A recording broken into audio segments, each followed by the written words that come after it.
masaya daw maging mahirap. Kailan pa naging masaya maging mahirap? Ako, laki ako sa hirap at walang masaya sa pagiging mahirap. Walang masaya sa pagiging kapos. Kapos ka sa pambili ng mga gamit, pambili ng laruan, pambili ng pagkain, kapos sa panggala, pambili ng mga bagong damit. Anong masaya dun? Ha? Walang masaya sa pagiging mahirap. Walang masaya pag kinakapos ka sa pampagamot ng isang kapamilya mo na nagkasakit. Walang masaya pag kapos ka sa pambayad sa kuryente. Kapos ka sa pambayad sa renta, pambayad sa tubig, pambayad sa internet. Walang masaya dun.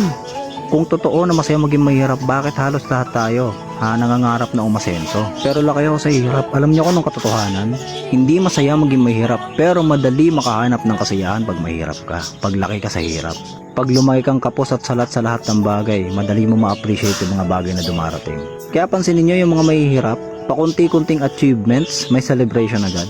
Bagong cellphone, masaya. Bagong damit, masaya. Bagong motor, masaya. Nakapagpagawa ng maliit na bahay, masaya. Yun ang buong katotohanan ng pagiging mahirap. Yun ang katotohanan pag lumaki kang kapos sa mga bagay-bagay.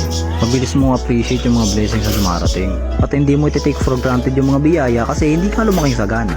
Ulitin ko, hindi masaya maging mahirap, pero madali sumaya pag laki ka sa hirap. Yun ang totoo.